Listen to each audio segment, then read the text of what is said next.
श्रीमद् भगवत गीता त्रयोदशो अध्याय।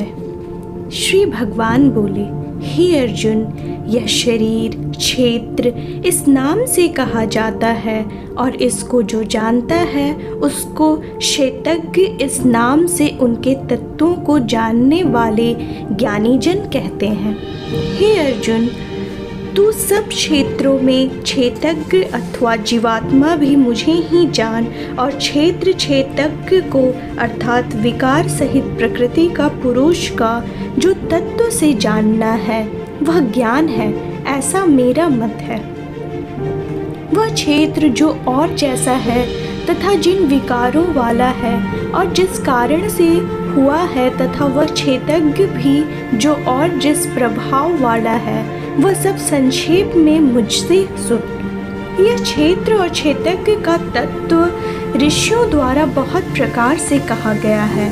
और विविध वेद मंत्रों द्वारा भी विभाग पूर्वक कहा गया है तथा भली भांति निश्चय किए हुए युक्ति युक्त ब्रह्म सूत्र के पंदों द्वारा भी कहा गया है। 5 महाभूत अहंकार, बुद्धि और मूल प्रकृति भी तथा 10 इंद्रियां, 1 मन और 5 इंद्रियों के विषय अर्थात शब्द, स्पर्श, रूप, रस और गंध तथा इच्छा, द्वेष, सुख, दुख, स्थूल देह का पिंड, चेतना और धृति इस प्रकार विकारों के सहित यह क्षेत्र संक्षेप में कहा गया। श्रेष्ठता के अभिमान का अभाव, दंभाचरण का अभाव, किसी भी प्राणी को किसी प्रकार भी न सताना, क्षमा भाव, मर्ण वाणी आदि की सरलता, श्रद्धा भक्ति सहित गुरु की सेवा, बाहर भीतर की शुद्धि, अंतःकरण की स्थिरता और मन इंद्रियों सहित शरीर का निग्रह, इस लोक और परलोक के संपूर्ण भोगों में आसक्ति का अभाव और अहंकार का भी अभाव, जन्म मृत्यु जरा और रोग आदि में दुख और दोषों का बार बार विचार करना, पुत्र स्त्री घर और धन आदि में आसक्ति का अभाव, ममता का न होना तथा प्रिय और अप्रिय की प्राप्ति में सदा ही चिंतित का सम रहना, मुझ परमेश्वर में अनन्य योग के द्वारा अव्यभिचारिणी भक्ति तथा एकांत और शुद्ध देश में रहने का स्वभाव और विषयासक्त मनुष्यों के समुदाय में प्रेम का ना होना, अध्यात्म ज्ञान में नित्य स्थिति और तत्व ज्ञान के अर्थ रूप परमात्मा को ही देखना, यह सब ज्ञान है और जो इससे विपरीत है वह अज्ञान है, ऐसा कहा है। जो जानने योग है तथा जिसको जानकर मनुष्य परमानंद को प्राप्त होता है उसको भली भांति कहूँगा, वो अनादि वाला परम ब्रह्म ना सत्य ही कहा जाता है ना असत्य ही। वह सब और हाथ पैर वाला, सब और नेत्र, सिर और मुख वाला तथा सब और कान वाला है, क्योंकि वह संसार में सबको व्याप्त करके स्थित है। वह संपूर्ण इंद्रियों के विषयों को जानने वाला है,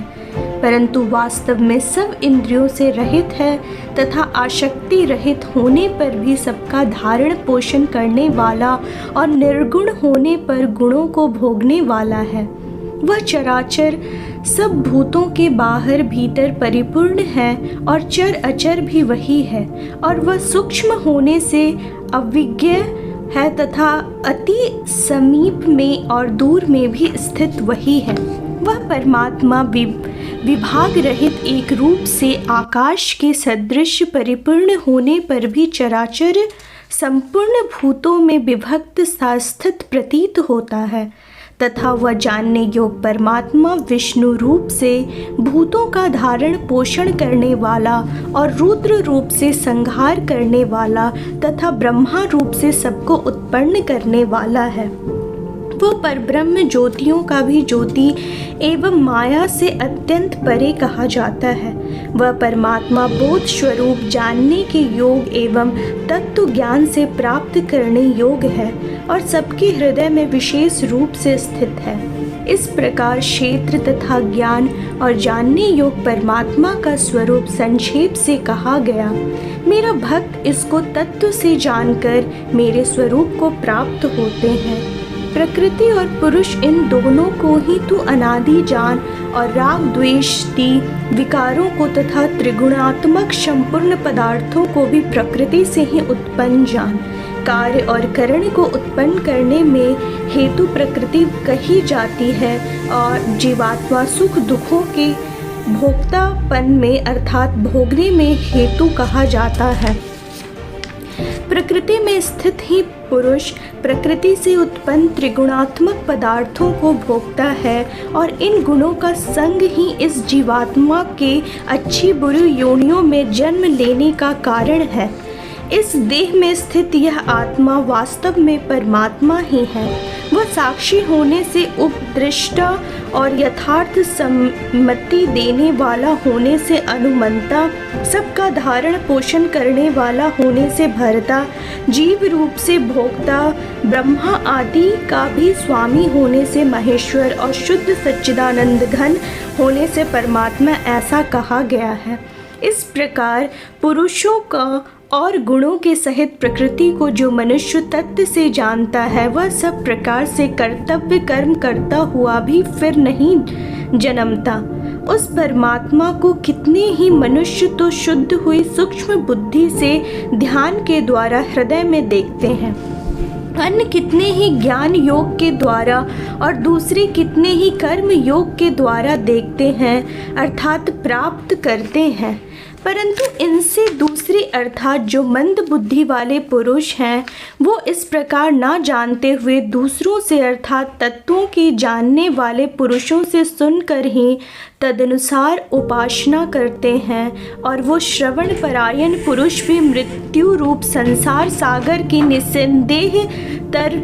जाते हैं। हे अर्जुन, यावण मात्र जिनके भी स्थावर जंग में प्राणी उत्पन्न होते हैं उन सबको तू क्षेत्र और क्षेत्रज्ञ के संयोग से ही उत्पन्न जान। जो पुरुष नष्ट होते हुए सब चराचर भूतों में परमेश्वर को नाश रहित और समभाव से स्थित देखता है वही यथार्थ देखता है, क्योंकि जो पुरुष सब में समभाव से स्थित परमेश्वर को समान देखता हुआ अपने द्वारा अपने को नष्ट नहीं करता,